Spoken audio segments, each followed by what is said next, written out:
अब आवाज आ रही है बेटा।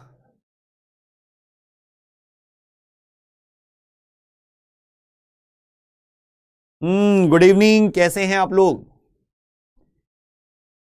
अब तो आवाज आ रही होगी। मैं बिल्कुल सही हूं मुदित बेटा। पिछला पूरा रिवाइज कर लिया आप लोगों ने? देखो, मैं बार बार कह रहा हूं, रिवीजन बहुत जरूरी है। एक बार पढ़ने से काम नहीं चलता कि पढ़ लिया खत्म नहीं। सूरज बेटा, ये क्वेश्चन मुझे दोबारा भेज दियो, मैं अभी कर दूंगा सॉल्व। अभी बहुत सारे मैसेज आ रहे हैं तो थोड़ी देर बाद फिर भेज दियो।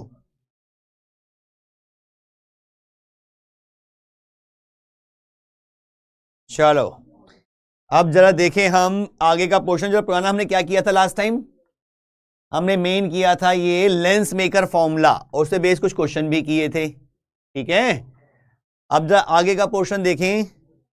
मैंने कहा था एक डेरिवेशन ट्राई करके आना, याद है? चलो, एक बच्चा मेरे से क्वेश्चन पूछ रहा है, उसका सॉल्व कर दूं। सर लेंस फॉर्मूला रिवाइज करवा दो, कंफ्यूजन है। अभी करवा देता हूं बेटा। The distance between two sources of light is 24 centimetre where the convex lens of focal length 9 centimetre be. The distance between two sources of light is 24 centimetre. Sources कुछ गलत लिख रहे हो बेटा Suraj. The distance between two sources of light is 24 centimetre with the convex lens of focal length 9 centimetre be. नहीं, ऐसा नहीं होगा। ऐसा होगा सोर्स और इमेज का बीच का डिस्टेंस 24 सेंटीमीटर होगा, और पूछा जाएगा कि फोकल लेंथ 9 सेंटीमीटर की जो कॉन्वेक्स लेंस है उसे कहां रखें। प्रथम करवा रहा हूं बेटा उसको अभी। लेकिन सूरज एक बार क्वेश्चन देख, कुछ गड़बड़ कर रहा है। दो सोर्सेज, अबे दो सोर्स अगर मैं लगा दूंगा तो दोनों तरफ से लाइट आएगी, दोनों की इमेज बनेगी, और उसके बारे में कुछ दे नहीं रखा। ऐसा कुछ होगा, सोर्स और इमेज के बीच का डिस्टेंस 24 सेंटीमीटर होगा। ठीक, अभी करते हैं उसको भी। पहले बच्चा कह रहा है कि रिवाइज करवा दो जरा एक बार लेंस मेकर फॉर्मूला। देखो जी, लेंस मेकर फॉर्मूला हमारे पास ये था, 1/f is to mu two by mu one minus one into 1/r1 minus 1/r2। Simple हमने क्या किया था, दो सरफेसेस पे रिफ्रैक्शन किया था। एक जगह ऑब्जेक्ट ले लिया, पहला रिफ्रैक्शन किया, मान लिया इमेज I1 पे बनी। और हमें पता है कि अगर मल्टी रिफ्रैक्शन हो रहे हों तो हर स्टेप की जो इमेज बनेगी वो अपने नेक्स्ट स्टेप के लिए ऑब्जेक्ट का काम करती है। Be placed to obtain the image of two source at the same point. Be placed to obtain the image of two source at same point. Aditya बेटा, उसके बारे में बताता हूं। सूरज, अभी मैं तेरे को सॉल्व करता हूं। लेकिन क्वेश्चन मुझे फिगर के बिना समझ में नहीं आ रहा। दो सोर्सेज हैं जिनके बीच का डिस्टेंस दे रखा है 24 सेंटीमीटर, और दोनों की इमेज एक ही पॉइंट पे बनानी है। चलो ट्राई करेंगे इसको, अभी बिल्कुल करेंगे। सूरज, मेरे को क्वेश्चन समझ में आ गया, डाटा भी याद हो गया है। 24 सेंटीमीटर और 9 सेंटीमीटर, अगर यही है तो यस भेज देना मुझे। 24 सेंटीमीटर डिस्टेंस था और 9 सेंटीमीटर वो था फोकल लेंथ, और दोनों की इमेज सेम जगह बनानी है। अभी करते हैं उसको हम, लेकिन पहले ये समझ लें। एक बच्चा पूछ रहा है इसमें कि N2 और N1 को इंटरचेंज क्यों कर दिया। समझ बेटा, हमारे पास जो फॉर्मूला था रिफ्रैक्शन थ्रू स्फेरिकल सरफेस वाला, वो पीछे चला गया, यही लिख देते हैं। रिफ्रैक्शन टू स्फेरिकल सरफेस का फॉर्मूला तो ऐसा था कुछ, मैं यहां लिख दूं। फॉर्मूला था μ2/v minus μ1/u is equals to μ2 minus μ1/r। ये बेसिक फॉर्मूला था रिफ्रैक्शन थ्रू स्फेरिकल सरफेस का। ठीक आदित्य बेटा, अब इसमें ध्यान से समझ, ये μ1 जो हम यहां लिख रहे हैं μ1, इसका मतलब था पहले मीडियम का रिफ्रैक्टिव इंडेक्स, और μ2 था सेकंड मीडियम का रिफ्रैक्टिव इंडेक्स। कोई फिक्स नहीं है μ1 μ2, आप कुछ भी लिख सकते थे उसमें। 3 2 जैसे दे रखा है वैसे पुट करेंगे। अगर मैं पहला केस देखूं तो पहला मीडियम μ1, तो μ1 की जगह पे μ1, सेकंड मीडियम μ2, तो μ2 की जगह पे μ2। लेकिन जब मैं सेकंड रिफ्रैक्शन देख रहा हूं, ध्यान से समझना आदित्य बेटा इस चीज को, बहुत इंपॉर्टेंट है।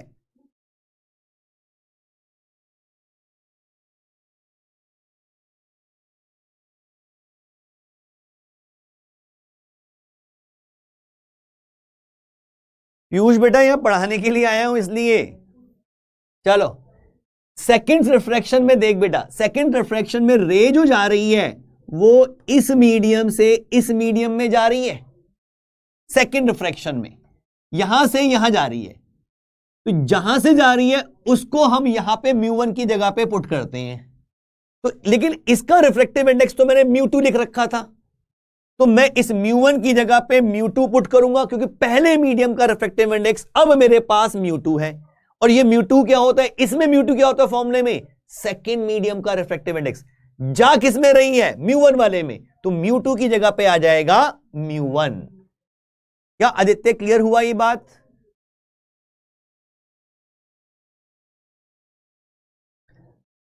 आदित्य बात क्लियर हो गई बेटा?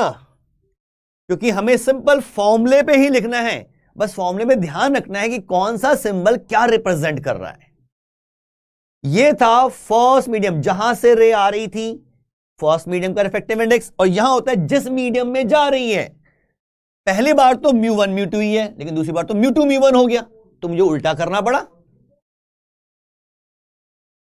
ठीक, जिसको लेंस मेकर फॉर्मूले में दिक्कत थी बेटा वो भी समझ लें कि पहले सरफेस पे रिफ्रैक्शन कराया तो इमेज बनी I1 पे, उसके लिए फॉर्मूला लगा दिया, वही डाटा पुट कर दिया एज इट इज। पहली सरफेस का रेडियस जो था वो R1 था, लेकिन पहली सरफेस से जो इमेज बनेगी वो सेकंड सरफेस के लिए तो ऑब्जेक्ट का काम करेगी, तो इसको ऑब्जेक्ट मानते हुए फिर से इमेज बनाई, फिर से वही फॉर्मूला बनाया।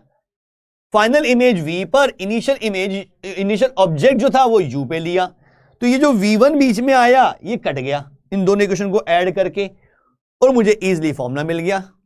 फर्स्ट के लिए इमेज डिस्टेंस V क्यों नहीं लिया बेटा, दो बार रिफ्रैक्शन होना है, मुझे तो कंप्लीट लेंस को देखना है कि बीच में ये दो बार हुआ, हम दो बार थोड़ा लेके चलते हैं हर बार, हम एक जनरल फॉर्मूला बना रहे हैं।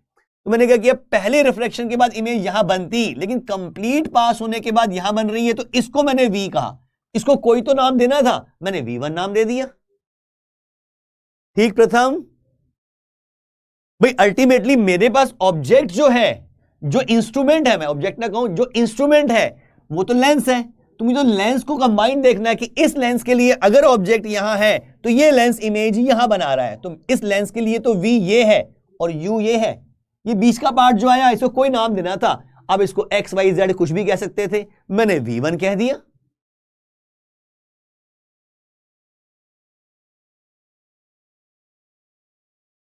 मल्टीपल रिफ्रैक्शन वाले बिल्कुल करवाऊंगा सृष्टि बेटा, एक बार हम बेसिक खंडे क्लियर कर लें, फिर प्रैक्टिस करेंगे खूब।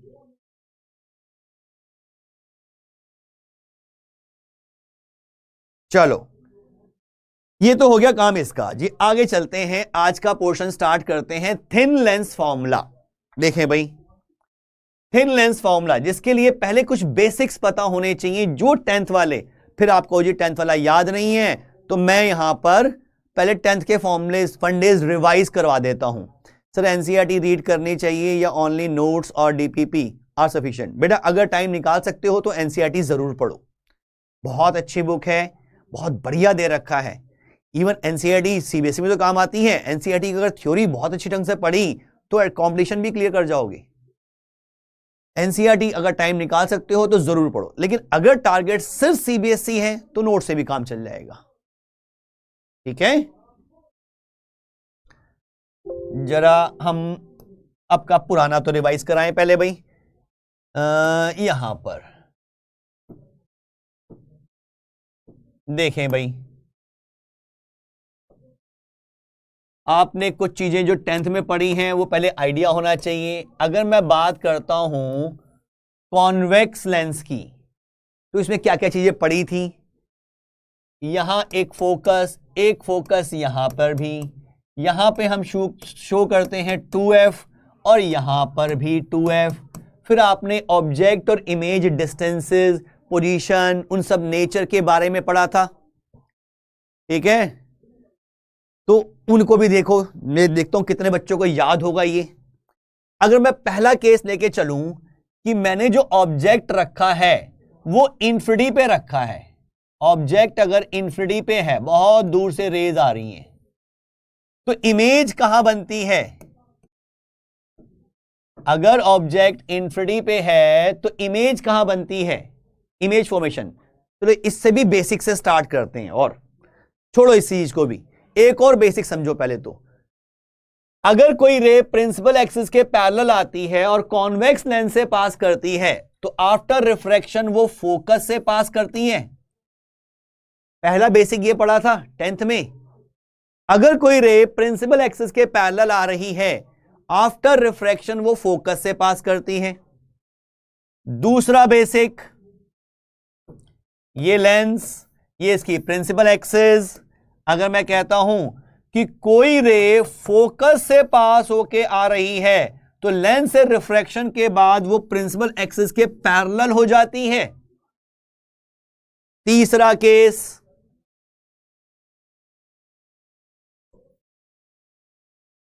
अगर कोई रे एक पॉइंट जो इसके बीच में होता है जिसे हम कहते हैं ऑप्टिकल सेंटर,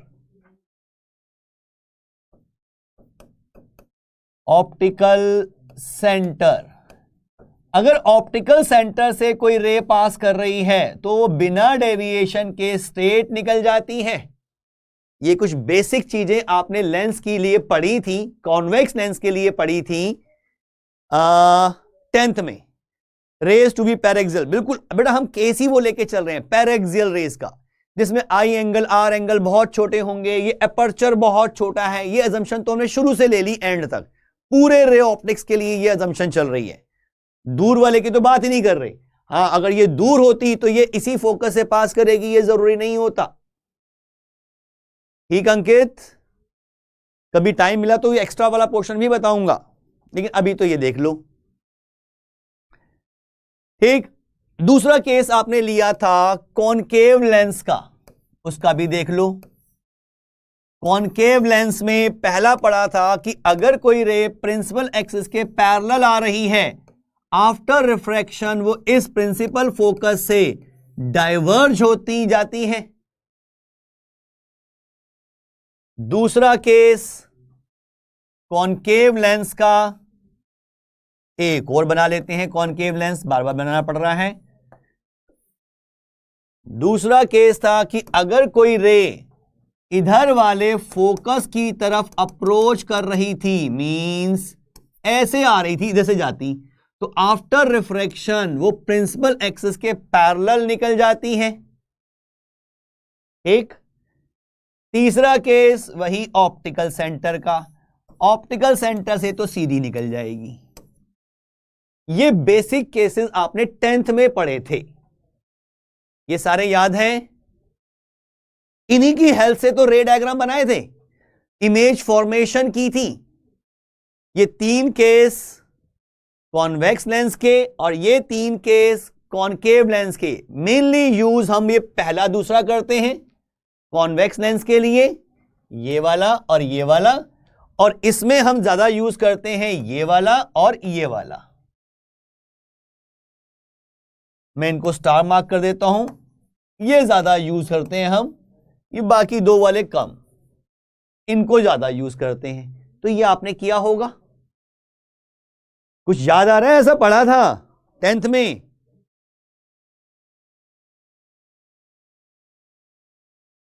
इसके बाद आपने किया था इमेज फॉर्मेशन, जिसके 6 केसेस किए थे कॉन्वेक्स लेंस में, याद है 6 केसेस। अगर ऑब्जेक्ट, चलो यहां लिखते हैं ऑब्जेक्ट की पोजीशन और यहां लिखते हैं इमेज के बारे में, और हम बात कर रहे हैं कॉन्वेक्स लेंस की, साथ साथ कोशिश करेंगे रे डायग्राम भी बना लें। ऑब्जेक्ट जो है अगर इंफिनिटी पे है, इंफिनिटी पे, तो इमेज बनती है फोकस पे, इमेज बनती है फोकस पे। अगर ऑब्जेक्ट कहते हैं हम, दूसरा केस जो पढ़ा था बियॉन्ड 2f, तो इमेज कहां बनती है? Between f and 2f। तीसरा केस एट 2f, तो इमेज भी एट 2f। चौथा case between f and 2f, तो यहां पर इमेज बनती है बियॉन्ड 2f। और पांचवा case between optical centre and focus. तो इमेज बनती है किस side? In the same side, यानी कि virtual image, same side of object. ये केस है वर्चुअल इमेज का, और ये केसेस थे रियल इमेज के। एक केस कोई रह गया, इन्फिनिटी, फिर 2f, फिर 2f, अच्छा f वाला रह गया एक, अभी वो भी कर लेते हैं। ये सब है रियल इमेज। और सिक्स्थ केस था एट f, एक्चुअली ये फिफ्थ था, आगे पीछे लिख दिया, ठीक है। एट f तो इमेज बनती है इन्फिनिटी पे।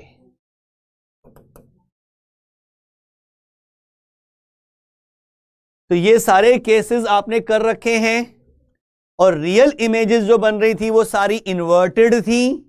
रियल इमेजेस इन्वर्टेड थी, वर्चुअल इमेज इरेक्ट थी। साइज के बारे में भी बात की थी। साइज के बारे में बहुत सिंपल सा रूल है, अभी डिस्कस करूंगा, बहुत आसान, मैग्निफिकेशन के फॉर्मूले से, मतलब ज्यादा डटने की जरूरत ही नहीं है।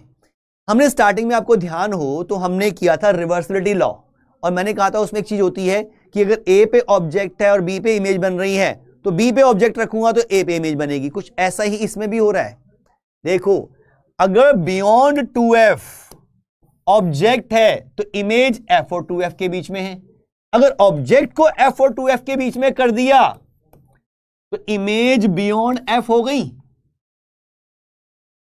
इंटरचेंजेबल है।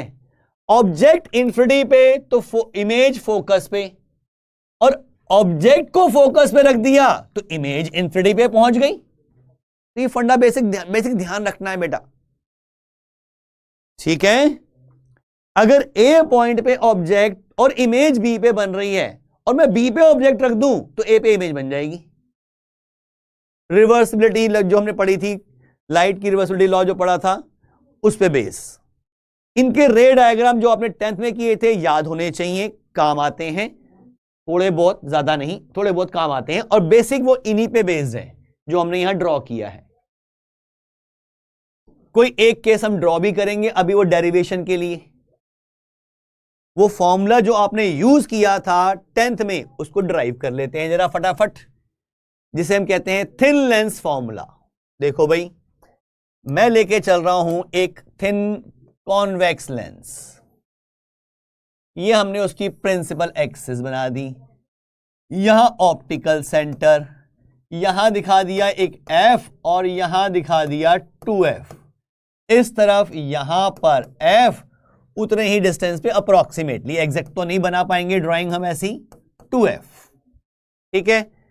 मैंने क्या किया, एक ऑब्जेक्ट रख दिया f और 2f के बीच में, a b ऑब्जेक्ट। मुझे इसकी इमेज बनानी है। Sir at f image virtual होती है? नहीं बेटा, उसे हम रियल इमेज कहते हैं, उसे रियल इमेज कहते हैं। वर्चुअल का सिर्फ एक ही केस आता है, सिर्फ ये वाला केस वर्चुअल इमेज का आएगा, बाकी सब केस में रियल इमेज कहते हैं हम बेटा। एक मुदित, बिल्कुल पॉइंट साइज बनती है। अगर मैं f पे इमेज बना रहा हूं ये वाला केस, तो वो पॉइंट साइज बनती है। ये सब 10th वाली बातें हैं। अब जरा इसमें हम lens formula, thin lens formula कह दो या सिंपल लेंस फॉर्मूला कह देते हैं, 1/v - 1/u = 1/f, ये ड्राइव करना है। यहां देखें बेटा, यहां से एक रे अगर मैं सीधी भेजूं, मुझे इसकी इमेज बनानी है, तो एक रे अगर मैं प्रिंसिपल एक्सिस के पैरेलल भेजूं तो आफ्टर रिफ्रैक्शन वो फोकस से पास करेगी। लाइन हो सकता है मेरी थोड़ी टेढ़ी मेढ़ी बन जाए, क्योंकि हाथ से बना रहा हूं, स्केल से बनाओगे तो सब कुछ ठीक ठाक मिलेगा। थोड़ा लग रही है टेढ़ी, ठीक कर लेते हैं इसको। F से पास करनी है, ठीक, आगे जाके थोड़ी टेढ़ी होगी, चल जाएगी। O से एक रे जो हमने O से पास करेंगे, यानी कि ऑप्टिकल सेंटर से तो वो तो सीधी निकल जाएगी, और ये दोनों जहां मीट करेंगी अरे वहीं तो इमेज बनेगी। यानी कि इमेज को भी मैं येलो कलर से ही दिखा दूं, ये बन गई हमारी इमेज। और ये केस भी हो गया, कौन सा भाई? ऑब्जेक्ट रखा F और 2F के बीच में, तो इमेज बनी बियॉन्ड 2F।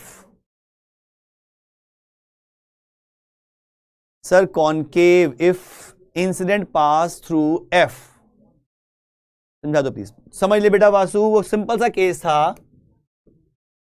कॉनकेव में अगर वो इस फोकस की तरफ अप्रोच कर रही थी, बीच में रिफ्रैक्शन हो गया, तो वो प्रिंसिपल एक्सिस के पैरेलल चली जाती है। इस लेंस को हम कहते हैं डाइवर्जिंग लेंस, मींस जो रेज आ रही है उनको डाइवर्ज करता है। ये कन्वर्जिंग आ रही थी ऐसे मान लो, तो ये घुमा देगा, उसको दूर करने की कोशिश करेगा। You are not audible. क्या मेरी आवाज नहीं आ रही? क्या मुझे सुन पा रहे हैं आप बच्चे?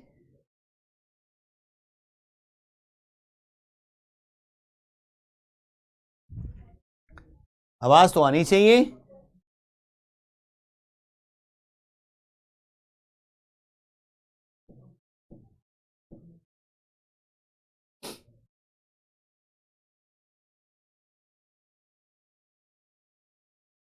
आ रही है तो भैया, ये तो किसको नहीं आ रही थी उसकी दिक्कत होगी। फिर तो हमारे सिस्टम में कोई दिक्कत नहीं, हमें सुनाई दे रहा है, हम बोल भी पा रहे हैं, भाई सब कुछ ठीक ठाक है। चलें आगे। हाँ जी, अब देखें, ये B से O जो है ये ऑब्जेक्ट डिस्टेंस होगा, यानी कि ऑब्जेक्ट डिस्टेंस जिसको मैं U से रिप्रेजेंट करता हूं वो मैं कहूंगा -OB होगा। ये माइनस क्यों लगाया? क्लियर है, ऑब्जेक्ट इधर है, इंसिडेंट रे इधर जा रही है, और डिस्टेंस मुझे यहां से मेजर करना है, तो ये डायरेक्शन पॉजिटिव और ये डायरेक्शन नेगेटिव लूंगा। इसे ओरिजिन मान लूंगा, इधर पॉजिटिव एक्स एक्सिस इधर नेगेटिव एक्स एक्सिस। तो मैं ऑब्जेक्ट डिस्टेंस निकाल रहा हूं तो नेगेटिव आएगा। और सिंपल फंडा बताया था कि अगर ऑब्जेक्ट रियल है तो यू तो नेगेटिव आना ही आना है, यू नेगेटिव आना ही आना है। तो यू तो हो गया -OB। अच्छा, वी कितना हुआ?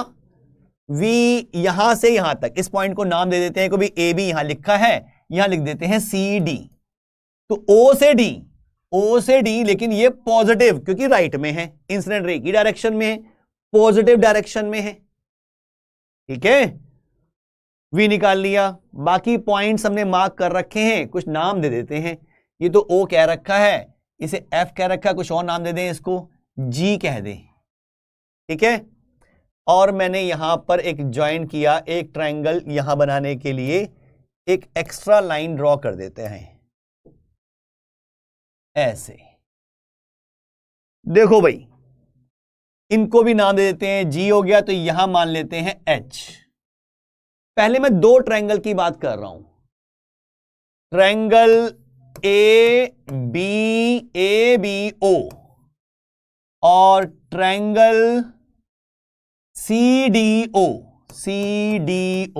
इन दो ट्रायंगल्स को ध्यान से देखो, ABO एंड CDO, इनके ये वाले एंगल्स वर्टिकली अपोजिट सेम होंगे, ये 90 का और ये भी 90 का।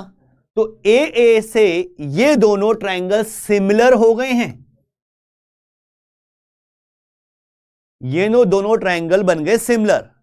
और सिमिलर ट्रायंगल की प्रॉपर्टी हमें पता है कि उनके कॉरस्पॉन्डिंग साइड्स की रेशो सेम होती है, यानी AB अपॉन उसके corresponding CD is equals to BO upon OD। दो ट्रायंगल सिमिलर थे, ये वाले दो ट्रायंगल, इनके कॉरस्पॉन्डिंग साइड्स की रेशो मैंने इक्वेट कर दी, लिख दिया इक्वेशन नंबर 1। फिर से दो ट्रायंगल लेते हैं, triangle HOG, triangle HOG and triangle CDG। ध्यान से देखो तो इस ट्रायंगल और इस ट्रायंगल में ये एंगल्स वर्टिकली अपोजिट सेम, और ये 90 तो ये भी सिमिलर हुए। अगर ये सिमिलर हैं तो इनके कॉरस्पॉन्डिंग साइड्स की रेशियो भी इक्वेट कर सकते हैं, यानी कि HO अपॉन इसके कॉरस्पॉन्डिंग यहां पे CD, इधर ओ जी अपॉन जी डी। ठीक, लेकिन यहां ध्यान से देखो एक चीज, अरे ये एच और ए बी तो बराबर होंगे, A B is equals to H O है, ए बी और एच ओ तो बराबर है, सेम हाइट चल रही है, इसके पैरेलल ही जा रही थी। तो इस एच ओ की जगह पे मैं ए बी पुट कर सकता हूं, मींस मुझे ये मिल जाएगा A B upon C D is equals to O G upon G D. This is equation number 2। दो डिफरेंट कॉम्बिनेशन लिए। शरीन को मेरी आवाज नहीं आ रही, तो बेटा शरीन को, तो ये मेरे को समझ में नहीं आ रहा, मैं कहूं कैसे उसको, आवाज ही नहीं आ रही। अब मेरी आवाज तो सबके पास आ रही है, रवीशा भी कह रही है, लेकिन कई बच्चे कह रहे हैं ऑडिबल है, सूरज कह रहा है सर आ रही है, और ऊपर मिनल था, मिनार नाम छुप रहा है मेरे को, आवाज तो आ रही है। तो इस सिस्टम में कुछ के पास जा रही है कुछ के पास नहीं, ऐसे कैसे हो सकता है? तो उनके सिस्टम में कहीं गड़बड़ है। चलो देखते हैं इक्वेशन 1 और इक्वेशन 2 को ध्यान से देखो। A B by C D, A B by C D, A B by C D इसके इक्वल है, लेकिन A B by C D इसके इक्वल भी है, तो इसका मतलब ये दोनों को मैं इक्वेट कर सकता हूं।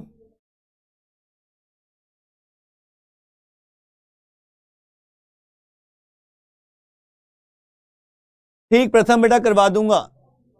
जेई मेन के लिए इंपॉर्टेंट टॉपिक जो है वो है इंटरफेरेंस, सबसे इंपॉर्टेंट है, वो तो हमने करना भी है वैसे, और थोड़ा डिटेल में कर लेंगे। यहां पे पहले तो बोर्ड लेवल का करें, देखें A B by C D, A B by C D, तो इसको A B by C D इसके equal, A B by C D इसके इक्वल, तो मैं इन दोनों को इक्वेट कर सकता हूं, मींस इनको कंबाइन करके मैं लिख सकता हूं कुछ इस तरह से, B O upon O D is equals to O G upon G D, यहां लिखते हो फ्रॉम इक्वेशन 1 एंड इक्वेशन 2। 1 और 2 की हेल्प से हमने ये बना दी, क्योंकि ये इसके इक्वल और यही चीज इसके इक्वल भी है, तो ये दोनों भी इक्वल होंगे, इक्वेट कर दिया। ठीक है,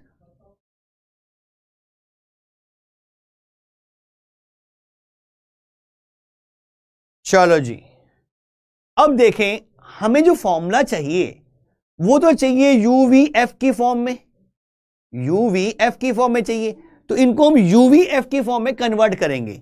यूवी तो मैंने डिस्टेंसेस की टर्म्स में कर दी है, जरा एफ भी देख लें, ये ओ से एफ का डिस्टेंस फोकल लेंथ होगा, F is equals to O F, O F.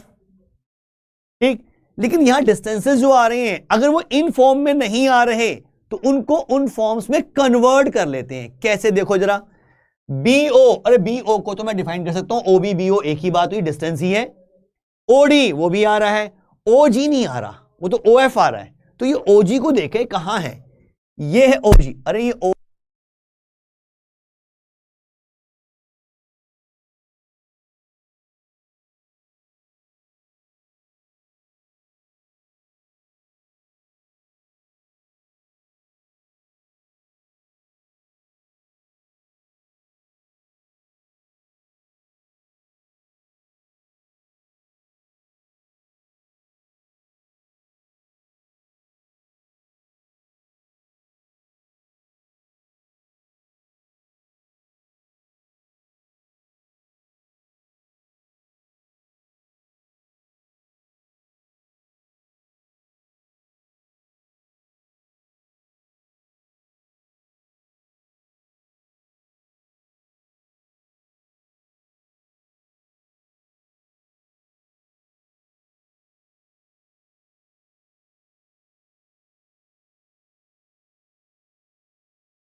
हाँ जी, अब आवाज आ रही है?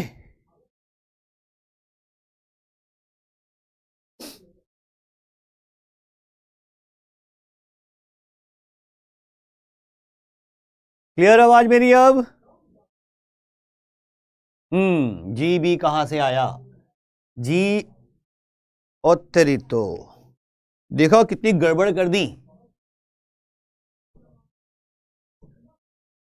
कहीं का कहीं पहुंच गए हम। यहां था बीओओडी, बीओओडी, ओजी, जी डी था, जी डी, तो यहां आएगा जी डी। क्या अब क्लियर है बेटा? वो गलती से डी को बी बना दिया मैंने, अभी गड़बड़ हो जाती, रिजल्ट ही नहीं आता, फिर लगे रहते कहां गड़बड़ हुई है। ठीक है, ये जी डी था तो जी डी लिख दिया। अब देखो हमें चेंज करना पड़ रहा है, क्यों करना पड़ रहा है? Repeat from F is equal to F, कुछ भी नहीं किया मैंने, एफ की जगह पे ओ एफ लिखा, ओ जी लिखा, पूरा रिपीट कर रहा हूं, फिर समझ लो इसको। इक्वेशन 2 समझ में नहीं आई? अरे कुछ नहीं है, जैसे यहां पर सिमिलर ट्रायंगल में कॉरस्पॉन्डिंग साइड्स की रेशियो बनाई है, वैसे इन दो सिमिलर ट्रायंगल्स में उन ट्रायंगल्स के कॉरस्पॉन्डिंग साइड्स की रेशियो को इक्वेट किया। बस फर्क क्या किया, मैंने एच ओ की जगह पे ए बी लिख दिया। एच ओ मींस ये हाइट और ए बी, अरे ये तो बराबर ही होंगे, तो एच ओ को ए बी लिख दिया। ये बन गई इक्वेशन नंबर 2, बाकी तो सब कुछ वैसा ही। ठीक है,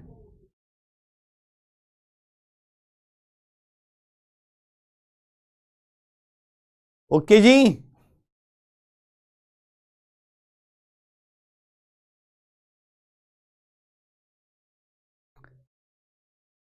अब तो ऑडियो आ रही होगी।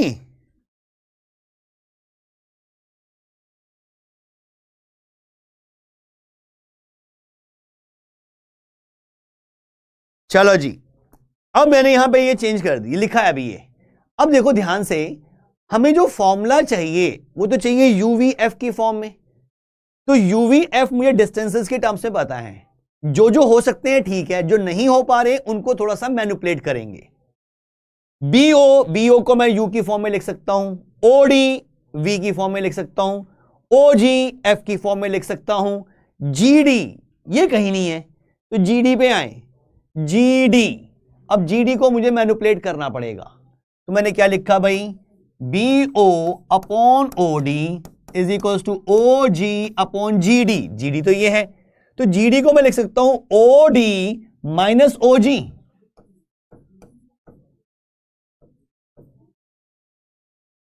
जी डी का मतलब ओ डी में से ओ जी माइनस कर दो तो ये आ जाएगा। ये क्यों किया भाई, जी डी को मैं कुछ नहीं लिख पा रहा वी यू एफ, लेकिन जब मैंने ऐसे लिखा तो ओडी भी आ सकता है और ओजी भी आ सकता है वी और एफ की फॉर्म में। अब मेरा काम आसान, मुझे सिर्फ वैल्यू पुट करनी है। बीओ क्या, minus u, OD is v, OG is f, OD is v, OG is F.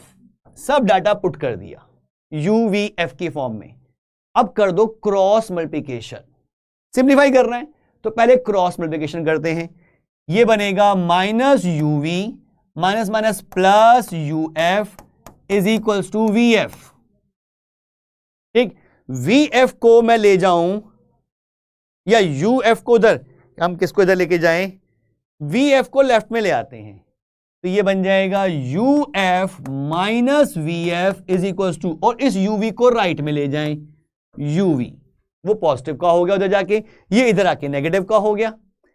अब पूरी इक्वेशन को डिवाइड कर दो यूवीएफ से, divided by u v f divided by u v f divided by u v f, सबको यूवीएफ से डिवाइड कर दिया, कोई फर्क नहीं पड़ रहा, पूरी इक्वेशन में दोनों तो सेम चीज की है। यहां देखो यू और एफ कट जाएंगे, बचेगा 1 बाय वी, 1 बाय वी। यहां पे वी और एफ कट जाएंगे, बचेगा 1 बाय यू, माइनस में 1 by u is equal to, यहां यूवी कट जाएगा, बचेगा 1 बाय एफ। ये आ गया आपका फॉर्मूला जिसे हम कहते हैं लेंस फॉर्मूला या थिन लेंस फॉर्मूला। क्या ये छोटा सा डेरिवेशन समझ में आ रहा है? थोड़ा सा 10th का सिमिलर ट्रायंगल यूज हुआ है। 10th का सिमिलर ट्रायंगल जो आपने पढ़ रखा है वो यूज हुआ है, बाकी तो सिंपल फॉर्म कॉन्सेप्ट है बेटा ये। और इस फॉर्मूले का यूज तो आपने भर के किया था 10th में, फिर करेंगे वही सब क्वेश्चंस करने। क्लियर है ये फॉर्मूला? साथ साथ हम क्या करते हैं, मैग्निफिकेशन भी यूज कर लेते हैं। मैग्निफिकेशन यहां पे मैंने हेडिंग दे रखी है आगे, लीनियर मैग्निफिकेशन। मैं इसको यहीं पे यूज कर लूं, कोई रे डायग्राम द्वारा बनाना ही पड़ेगा, यही बना हुआ है, यही देख लेते हैं। मैग्निफिकेशन का मतलब अगर हम देखें, जिसे हम एम से रिप्रेजेंट करते हैं, means height of image upon height of object होती है। Height of image upon height of object, यानी कि C D upon A B, C D upon A B, यही लेके चलते हैं, ठीक है ना, C D upon A B. लेकिन यहां देखो भाई, C D upon A B, ये इक्वेशन 1 से देखें अगर हम, तो C D upon A B इसका रेसिप्रोकल है, तो वो O D upon O B होगा, यानी कि इसको मैं लिख सकता हूं O D upon O B. लेकिन यहां एक चीज और देखो भाई, O D upon O B की मैं बात कर रहा हूं, मैग्निफिकेशन की बात कर रहा हूं हाइट की टर्म्स में, तो यहां पे ऑब्जेक्ट या ऐसे वी और यू की फॉर्म में लिख देंगे इसको हम वैसे तो। लेकिन यहां देखो, हाइट इमेज बन रही है नीचे और ऑब्जेक्ट है ऊपर, इमेज नीचे ऑब्जेक्ट ऊपर, तो यहां पे हमें minus H I by H O लिखना चाहिए।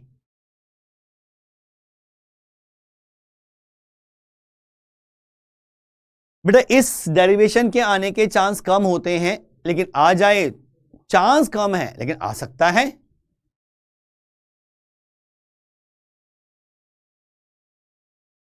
विशेष बेटा क्या समझ में नहीं आ रहा, क्योंकि इसी डायग्राम में सारी इक्वेशंस बनी हुई हैं, दोबारा इक्वेशन बनाएंगे फिर वही काम करना पड़ेगा। तो एक छोटा सा पार्ट है, इतना सा ही पार्ट है बस, इसी में खत्म हो जाएगा magnification. m is equal to मैंने h I by H o, जो बन जाएगा minus C D upon A B, लेकिन A B by C D इसके बराबर है तो इसका रेसिप्रोकल ये रख दिया।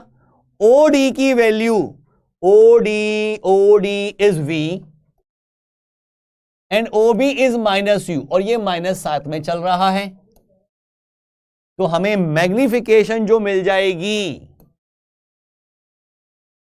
मैग्निफिकेशन, इसको ऐसे अंडरलाइन, ये हमें मैग्निफिकेशन का फॉर्मूला मिल गया है, सिंपली v अपॉन यू, और ये आपने 10th में पढ़ा भी था।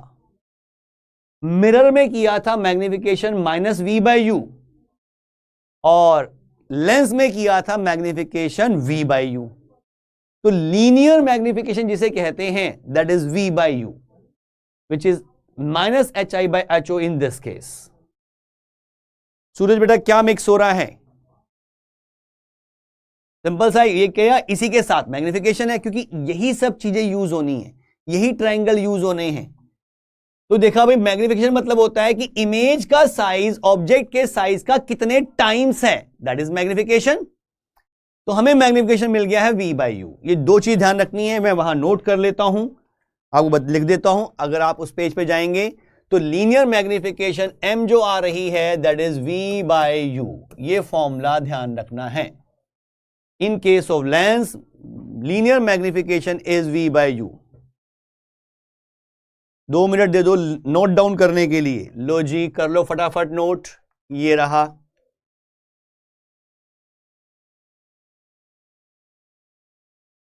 बेटा minus v by u mirror के केस में था, मिरर के केस में वहां पे माइनस वी बाई यू था, और लेंस के केस में v बाई यू है। वैसे ज्यादा हमें फर्क नहीं पड़ता, लेकिन अगर एग्जैक्ट मैग्निफिकेशन पूछे तो हमें एग्जैक्ट फॉर्मूला ही यूज करना चाहिए।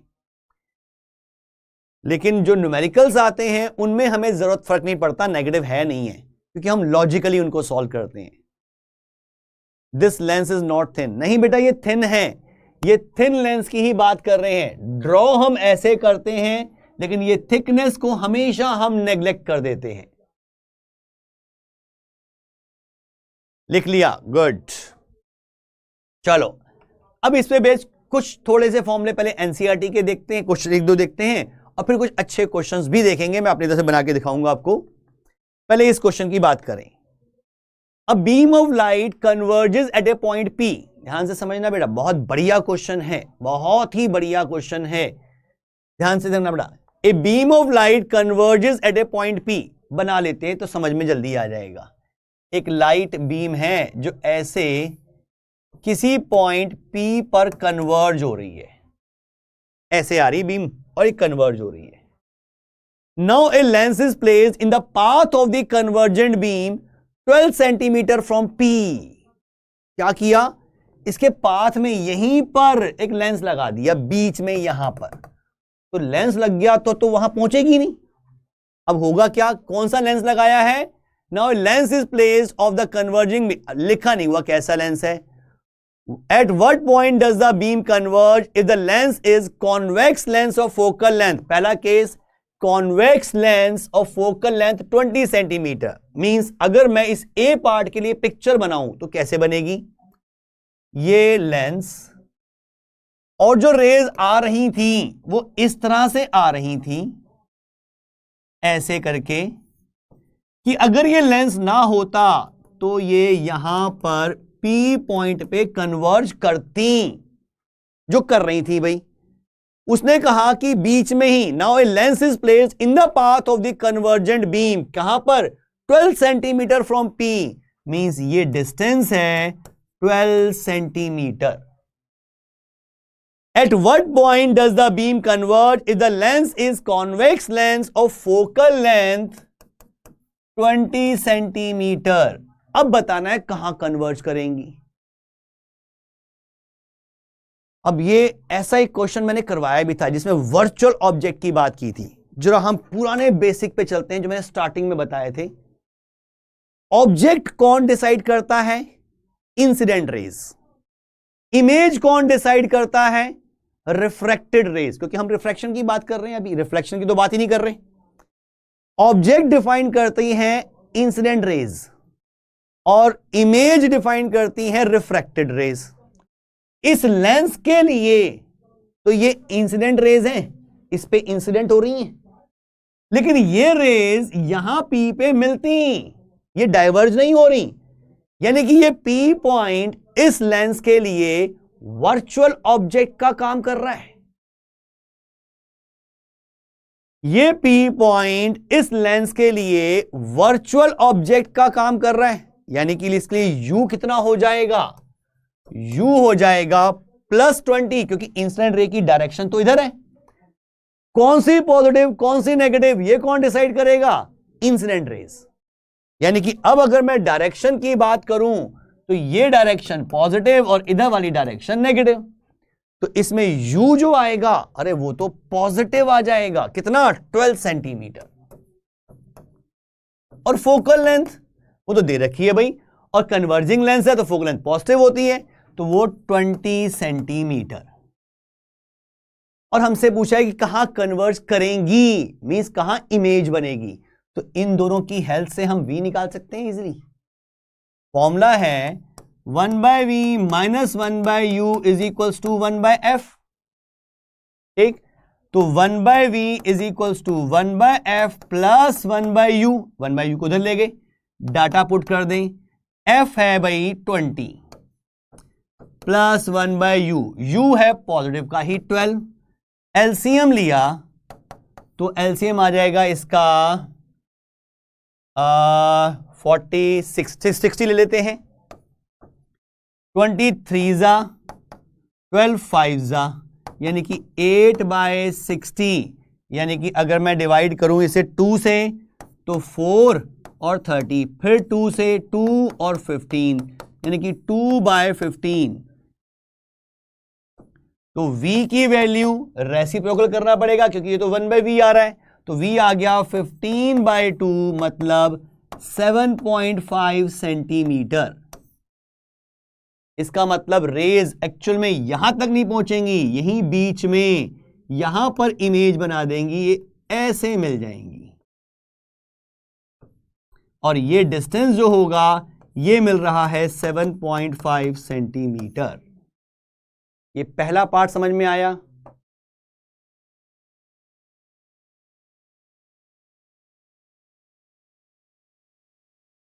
वासु बेटा ये v नहीं है, v मतलब होता है इमेज डिस्टेंस और u मतलब होता है ऑब्जेक्ट डिस्टेंस।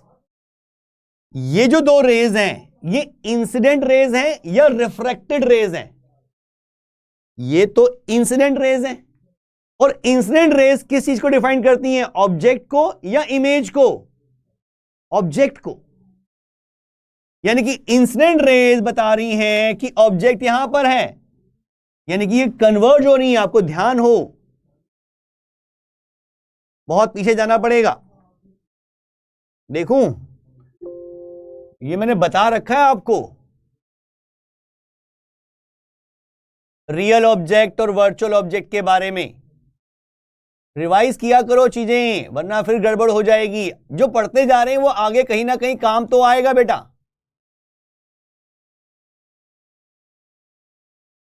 ये देखो, अगर किसी पॉइंट से एक्चुअल में रेज, इंसिडेंट रेज, कौन सी? इंसिडेंट रेज डाइवर्ज हो रही हैं, दैट इज रियल ऑब्जेक्ट। लेकिन अगर इंसिडेंट रेज किसी पॉइंट पे कन्वर्ज होती है, पेयर हो रही हैं, वर्चुअल ऑब्जेक्ट। बताया था ये। और यहां पे वर्चुअल ऑब्जेक्ट का एक केस भी लिया था, मिरर के लिए वर्चुअल ऑब्जेक्ट बना था। और अगर वर्चुअल ऑब्जेक्ट बन गया तो यू तो पॉजिटिव होगा, तो ये P was taken as object. बिल्कुल P, क्योंकि P डिफाइन कौन कर रहा है? Incident rays. इंसिडेंट रेज हमेशा ऑब्जेक्ट को डिफाइन करेंगी और रिफ्रैक्टेड रेज जो है वो इमेज को डिफाइन करेंगी। ये लेक्चर रिपीट कर लेना बेटा, इसमें बता रखा था मैंने। भाई रियल इमेज, वर्चुअल इमेज के बारे में तो आपको पता है, रिफ्रैक्टेड रेज निकाल लेते हैं, लेकिन ऑब्जेक्ट रियल कब और वर्चुअल कब? अब एनसीईआरटी में आया हुआ क्वेश्चन है, देखो ये तो आ सकता है वर्चुअल ऑब्जेक्ट के केस भी।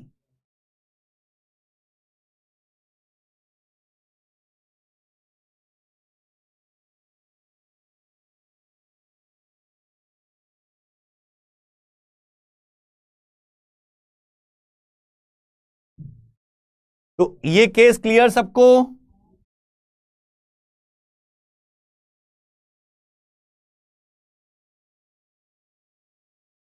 पहला केस ए पार्ट हमने कर दिया। शिवानी बेटा यू पॉजिटिव क्यों हुआ? क्योंकि ये डायरेक्शन पॉजिटिव है और ऑब्जेक्ट इस तरफ है, तो यू पॉजिटिव। इमेज बन गई, यहां पे वी पॉजिटिव आ रहा है इसलिए इमेज भी ही बन रही है, लेकिन वो बन रही है 7.5 सेंटीमीटर पे। क्लियर शिवानी? अब इसका दूसरा केस, उसने कहा कि अगर कॉनकेव लेंस लगा दिया जिसकी फोकल लेंथ 16 सेंटीमीटर की है तो कहां होगा? वो भी निकाल लेते हैं। इस पिक्चर को दोबारा बना लेते हैं। 12 सेंटीमीटर दे रखा था, मींस अब लगा दिया हमने कॉनकेव लेंस जिसकी फोकल लेंथ मुझे पता है नेगेटिव में होती है, और दे कितनी रखी है? 16 सेंटीमीटर। तो -16 सेंटीमीटर लिखूंगा यूजिंग साइन कन्वेंशन। और इसमें क्वेश्चन दे रखा था कि भाई रेज आ रही हैं इस तरह से कि वो कन्वर्ज होती किसी पॉइंट P पर, यहां P पर, और ये P पॉइंट यहां से इस लेंस से 12 सेंटीमीटर के डिस्टेंस पे था, 12 सेंटीमीटर। और बीच में लगा दिया, पहले तो लगाया था कॉन्वेक्स लेंस ए पार्ट के लिए, बी में कह रहा है भाई कॉनकेव लगा दो, लगा दिया कॉनकेव। अब कह रहा है कि अब कहां कन्वर्ज होंगी, मींस इमेज निकालनी है फिर से हमें, फिर से वही काम कर लो। अब u कितना? वो तो वही +12, f कितना? -16, और हमें निकालना है v।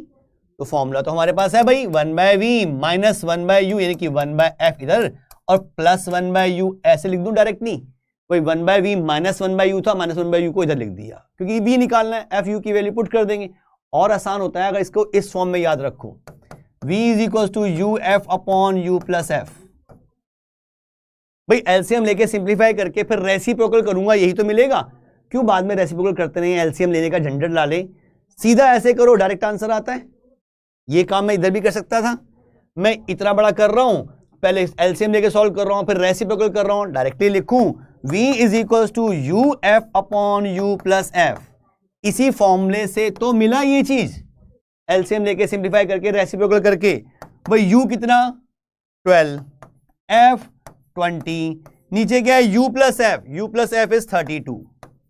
सिंप्लीफाई करो डायरेक्ट आंसर, 4 से 4 3 जा 4 8 जा 4 2 जा 4 5 जा 15/2 मतलब 7.5 सेंटीमीटर। कैलकुलेशन का टाइम बच जाएगा।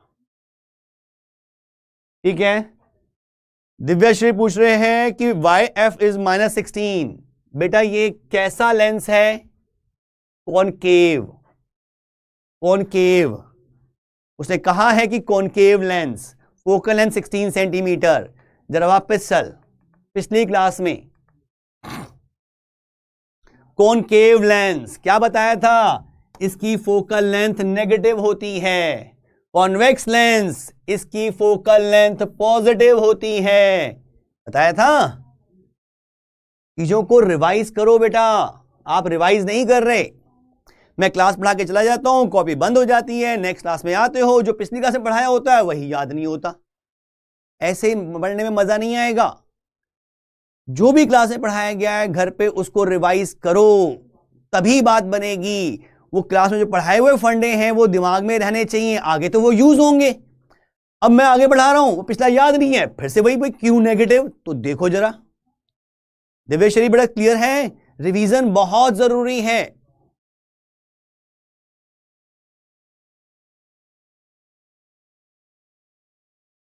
हाँ जी, अब यहां पे डाटा हमारे पास है, v निकालना है, तो डायरेक्टली डाटा पुट करते हैं भाई।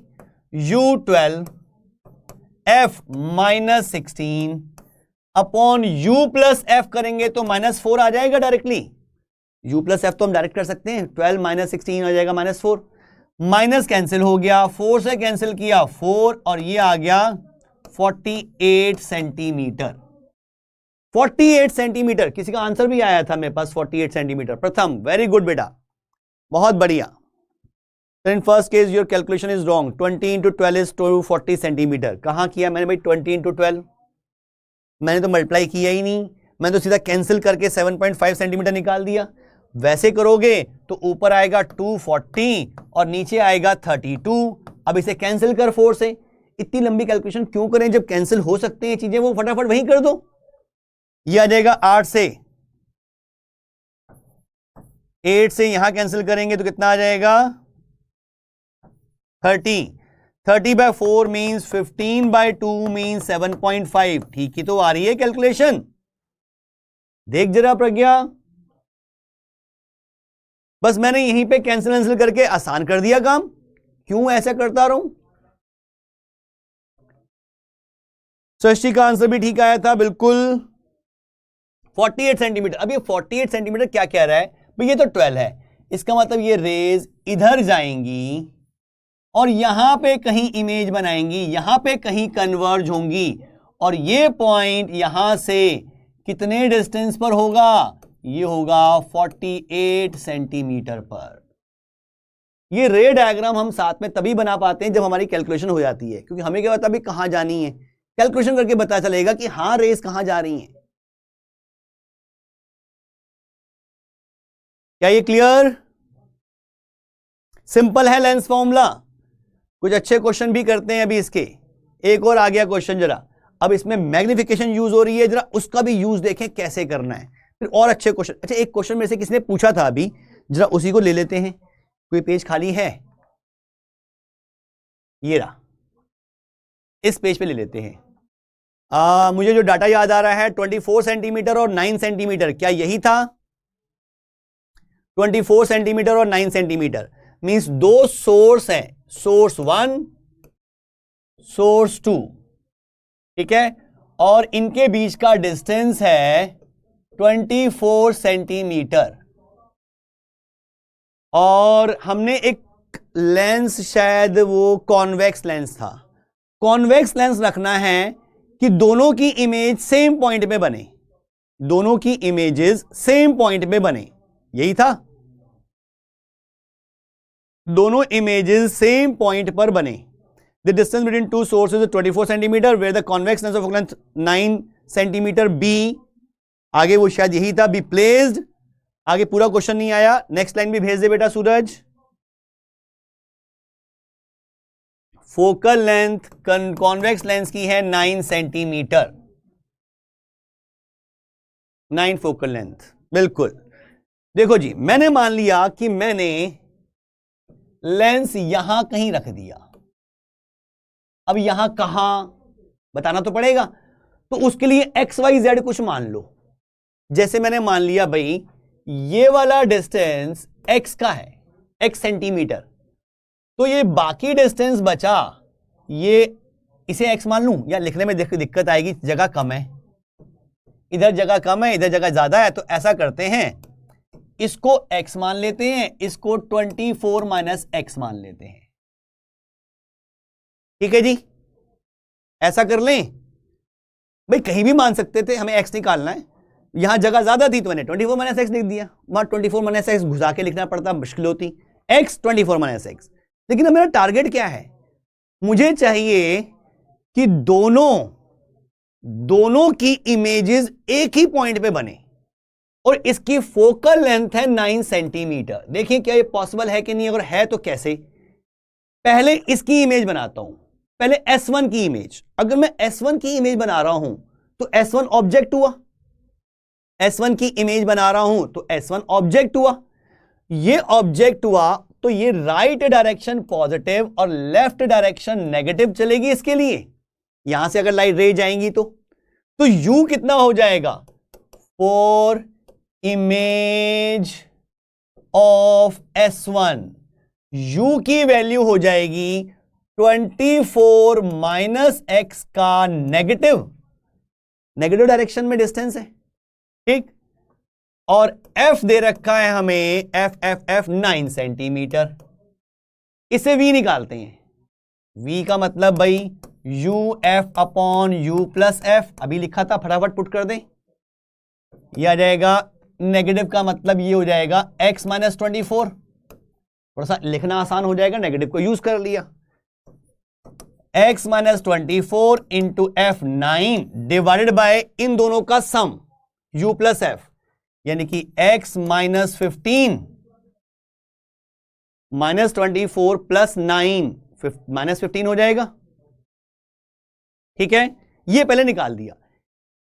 अब ये डिस्टेंस देखो, x जो है वो 24 से तो छोटा है, तो ये पार्ट तो नेगेटिव है, लेकिन इसका पता नहीं, तो मैंने क्या किया भाई, दोनों की इमेजेस एक पॉइंट पे कैसे बन सकती हैं, जरा इस चीज को सोचो कि एक ही लेंस में दो सोर्स की इमेजेस एक ही पॉइंट पे कैसे बन सकती हैं। बन सकती हैं अगर इसकी रियल इमेज बने और इसकी वर्चुअल इमेज बने तो पॉसिबल है।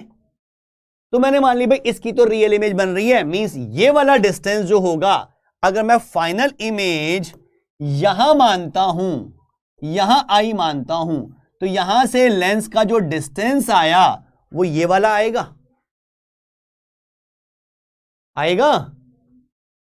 ये V1 कह दूं इसको, V1 ये डिस्टेंस आएगा। इसका मतलब दूसरे की इमेज वर्चुअल बननी चाहिए, दूसरे की इमेज वर्चुअल बननी चाहिए। अब वर्चुअल है तो भाई उसका केस ले लें।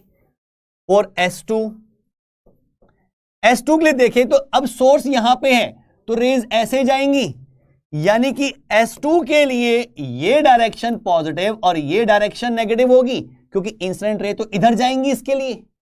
तो S2 के लिए U कितना हो जाएगा, माइनस x, F तो वही है 9 सेंटीमीटर, तो इससे V निकालें, उसको मैं V2 कह देता हूं। तो V2 की वैल्यू भी क्या आएगी, UF upon U plus F, UF upon U plus F means 9 minus x। लेकिन कंफर्म ये नेगेटिव आनी चाहिए, क्योंकि मुझे वर्चुअल इमेज चाहिए, मुझे वर्चुअल इमेज चाहिए इस केस में। भाई इसकी रियल और इसकी वर्चुअल तभी तो एक पॉइंट पे आ सकती हैं। अगर दोनों की रियल हुई तो अपोजिट डायरेक्शन में बनेंगी, कभी सेम पॉइंट पे आएंगी नहीं। क्या ये बात क्लियर? कंफर्म है कि ये V2 नेगेटिव होना चाहिए क्योंकि मुझे वर्चुअल इमेज चाहिए इसकी। ये नेगेटिव है तो मैं इसको लिख सकता हूं minus of 9x upon 9 minus x. अभी मैंने कुछ नहीं, सिर्फ माइनस को अलग लिखा है। इसका मतलब ये वाली टर्म पॉजिटिव होनी चाहिए और ये डिस्टेंस यही डिस्टेंस होना चाहिए। ये डिस्टेंस और ये डिस्टेंस सेम होना चाहिए, बस इक्वेट कर दो इनको। स्पेस चाहिए तो ये हटा रहा हूं, डाटा तो हमने वहां लिख ही दिया है।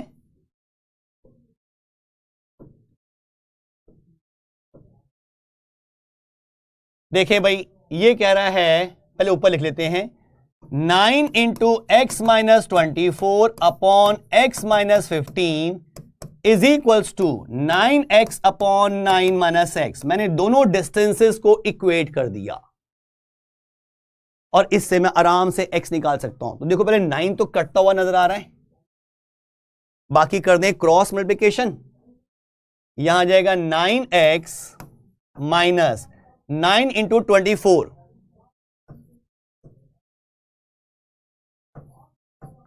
माइनस एक्स से करेंगे तो minus x square minus minus plus 24x is equals to x square minus 15x।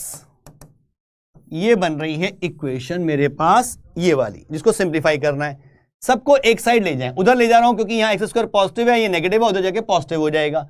तो एक्स स्क्वायर और एक्स स्क्वायर बन जाएंगे 2x स्क्वायर। एक्स कितना आएगा भाई? यहां पे बन रहा है 33, 24 प्लस 9 33, दोनों पॉजिटिव के आ रहे हैं ना, ये पॉजिटिव का आएगा, ये भी पॉजिटिव का। 33 उधर जाके हो जाएगा नेगेटिव का, नेगेटिव 33 माइनस 33 और माइनस 15, ये हो जाएगा 84 माइनस 48x। कांस्टेंट क्या आएगा भाई? एक ही है, उधर जाके हो जाएगा पॉजिटिव प्लस 216 इक्वल टू 0। देखो जी क्वाड्रेटिक इक्वेशन ठीक बनाइए। बिल्कुल यहां पे नेगेटिव साइन था, ध्यान से सुन बेटा।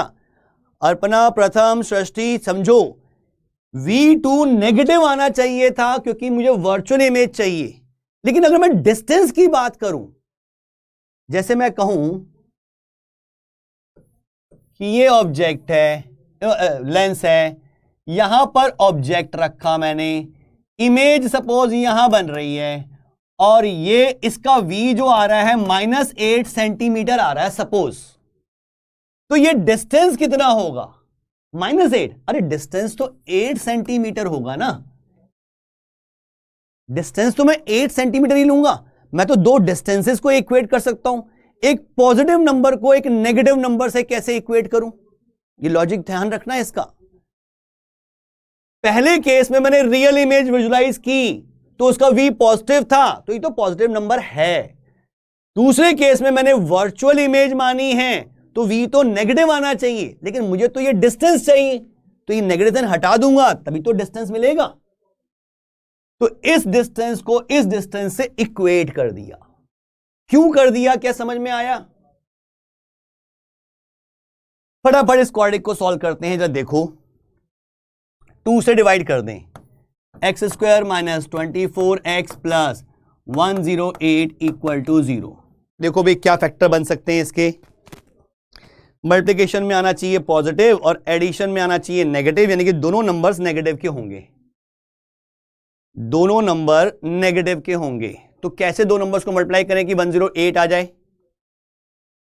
24 14 10 तो बहुत बड़ा हो गया जी, 16 और क्या बचेगा यहां पे 8, बिल्कुल नहीं, ये 24 ही होता है, लेकिन 8 6 48, 4 8 प्लस 4 ये भी ज्यादा आ रहा है, तो 18 और 6 देखें, बिल्कुल, तो ये बन जाएगा x minus 18 into x minus 6 is equal to 0। Means हमें मिल रहा है x की वैल्यू आइदर 6 सेंटीमीटर और 18 सेंटीमीटर। यानी कि सिंपली एक सोर्स से 6 सेंटीमीटर के डिस्टेंस पे और दूसरे सोर्स से 18 सेंटीमीटर के डिस्टेंस पर अगर आप उस लेंस को रखते हो तो दोनों इमेजेस एक ही पॉइंट पे बनेंगी। क्या ये बात क्लियर? ये क्वेश्चन बहुत बढ़िया क्वेश्चन है, समझ में आ रहा है?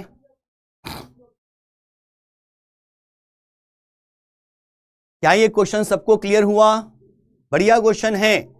इससे आपके फंडे क्लियर हो जाएंगे कि वी क्या, कब वी नेगेटिव होता है, कब पॉजिटिव होता है, डिस्टेंस कैसे लेने हैं।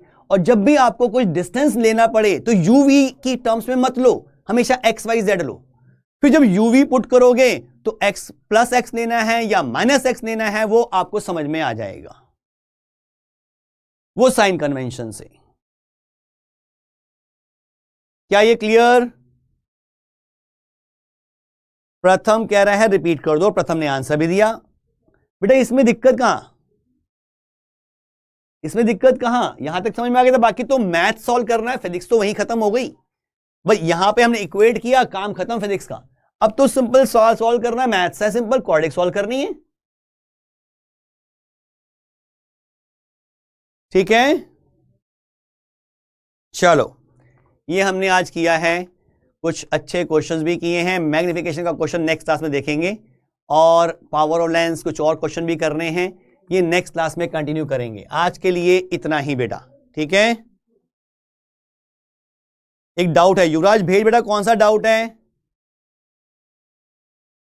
अंशिका बेटा मैंने वही बताया था कि मैंने नेगेटिव साइन क्यों नहीं लिया, फिर समझ उस चीज को।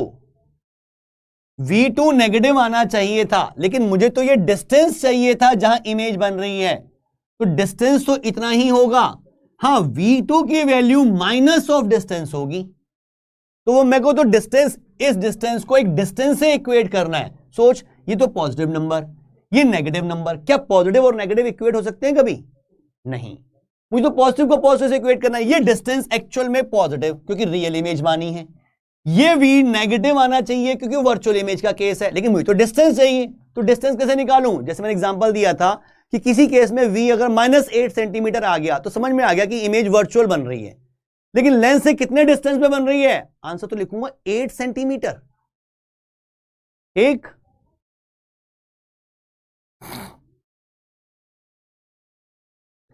युवराज बेटर है, देख लो बेटा, क्यों एनर्जी खराब कर रहे हो? क्योंकि इतना कुछ समझाने के लिए वो सब द्वारा करना बहुत मुश्किल होता है। अंशिका क्या क्लियर हुआ ये नेगेटिव साइन क्यों नहीं लिया मैंने? सर आप इस चैप्टर, अच्छा ये डाउट था युवराज बेटा, युवराज यही डाउट था क्या? It can't be greater than 9, 24। क्यों बेटा, क्या चीज 9 से बड़ी नहीं होनी चाहिए? प्रियांशु बेटा, क्या चीज 9 से बड़ी नहीं होनी चाहिए?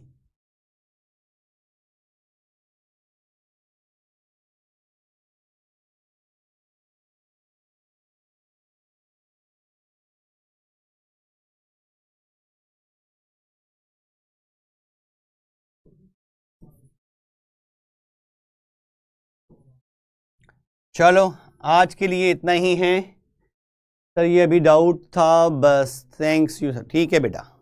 सर x, अच्छा प्रियांशु कह रहे हैं x 9 से बड़ा नहीं होना चाहिए, क्यों? रीजन? सही कह रहे हो वैसे, पर रीजन क्या है?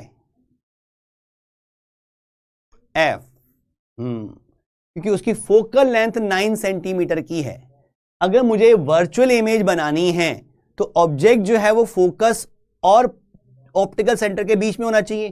तो ये डिस्टेंस जो मैंने कम लिया है, जहां पे मैंने वर्चुअल इमेज सोची है, कंफर्म है कि वो 9 सेंटीमीटर से कम ही होना चाहिए। लेकिन अगर ये दो आंसर मिल रहे हैं तो कोई कंफ्यूजन नहीं है, क्योंकि x की वैल्यू मैं 6 ही लूंगा, लेकिन ध्यान से देखो कि अगर ये 6 लेता हूं तो ये अपने आप 18 बन जाती है, क्योंकि सम तो 24 ही आ रहा है। ठीक है, तो मैं कह सकता हूं कि एक सोर्स जो है, लेंस जो है, एक सोर्स से 6 सेंटीमीटर और दूसरे सोर्स से 18 सेंटीमीटर। अगर मैं ऐसा कर देता, लेंस को इधर कर देता, इससे 6 और इससे 18, तो क्या दिक्कत थी? बस ये कि इमेज इधर ना बन के इधर बनती, लेकिन तब भी एक ही पॉइंट पे बनती। ठीक प्रियांशु? तो x की वैल्यू अगर मैं 18 भी ले लूं तो आंसर गलत नहीं है। अगर मैं इस लेंस को इधर कर दूं, यहां 18 और यहां 6 कर दूं, तो भी तो आंसर वही होगा कि दोनों इमेजेस एक ही पॉइंट पे बन रही हैं। कहां बननी है ये नहीं कहा उसने, एक साथ बननी है ये बताया बस। ठीक है बेटा, नेक्स्ट क्लास में मिलते हैं और इसे आगे कंटिन्यू करेंगे।